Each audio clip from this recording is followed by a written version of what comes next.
Hello and welcome to Everything You Could Possibly Ever Need to Know. Today, we will be finishing our series on the anatomy of your arms. Today's episode will be on applications in the real world. But first, a fun fact. Only a quarter of the motor cortex in the brain, the area of the brain which is devoted to all movement in the body, is devoted to the muscles in the hand. Today's episode is going to be a special type of episode. Instead of just talking about the muscles and bones in your arm and hand, we are actually going to take a field trip and look at how the muscles and bones in the arm are used in hitting a baseball or softball.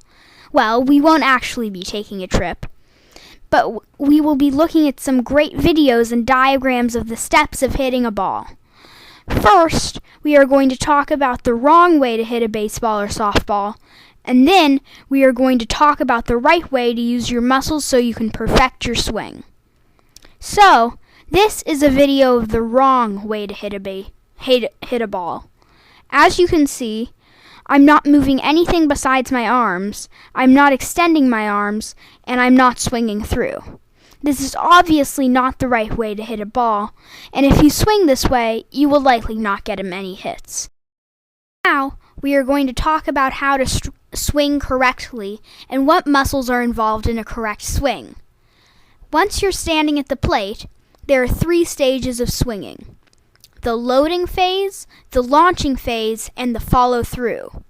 In the loading phase, players move their shoulders and arms backwards and rotate hips and spine backwards and cock their wrists, which, if done correctly, should involve muscles throughout the body.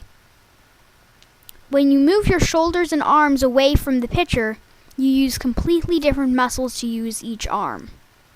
For simplicity's sake, we will assume that the batter is right-handed while talking about the muscles. To move their left arm backwards, players do adduction of the left arm. There are many muscles involved, especially those in the back, but the main ones are the pectoralis major and latissimus dorsi muscles on the left side of the body. The right arm, on the other hand, is raised backwards and away from the body, a process called abduction of the right arm. This motion is mostly called by the supraspinatus and middle deltoid muscles. Then, to rotate the spine and hips backwards, the batter uses many muscles, primarily the lateral spine rotators and the external abdominal oblique. The last part of the loading phase is cocking the wrists, bringing the bat to the end of its rotation.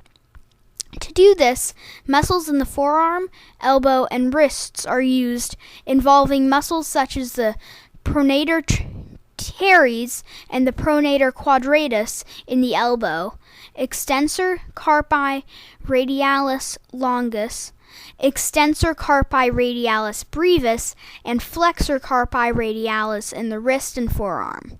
So now, the muscles in the batter are now stretched or loaded, and the batter is ready to swing. As the batter turns to meet the ball, the batter shifts their body's weight from the back foot to the front foot. But we will ignore the muscles in the legs that the batter uses since we want to focus on the arms and shoulders. As the batter turns, they contract their external hip rotators to open their hips towards the pitcher and step forward with their left foot. These steps are extremely important for creating a powerful swing, as the motion must come not just from the arms, but also from the lower body. Next, the batter uses their lateral rotators of the spine to rotate their spine towards the pitcher. Now, the arms and shoulder move the bat to the contact point with the ball. Throughout the swing, the left arm and shoulder pull on the bat while the right arm and shoulder push. In the left arm, the batter contracts the posterior deltoid, rhomboidus, and middle fibers of the trapezius to pull their left arm, as well as the teres minor and infraspinatus. Also, the forearm extenders, the triceps muscle, and anconeus muscle help to extend the left elbow when the bat makes contact. In the right arm, the batter uses the teres major, latissimus dorsi, pectoralis major, and serratus anterior to push the bat forward.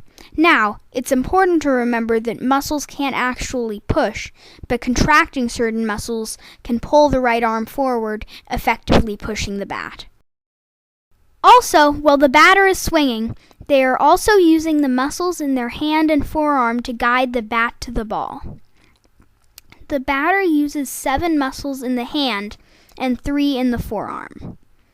The hand grip muscles are the flexor digiti minimi brevis, the opponens digiti minimi, the opponens pollicis, the flexor pollicis brevis, adductor pollicis, palmar interossei, and first dorsal interossei. The batter also uses the forearm muscles, the flexor pollicis longus, flexor digitorum superfacialis, and flexor digitorium profundus. If the grip is weak, or the hands and wrists are not extended from the body in a straight direction, the contact will be weak. So, overall, the rotation of the body and the grip on the bat by the hands guides the bat head to the ball. Lastly, the batter must continue all of the rotation in the shoulders, hips, and spine, bringing the bat through the ball. Most of the same muscles continue to work to create the follow-through, but there are a couple differences. As the hips rotate further around, their rotation is caused by the medial or internal hip rotators. Also, as the arm's movement continues, their positions switch from the right arm being on top to the left arm being on top, and both arms rotating.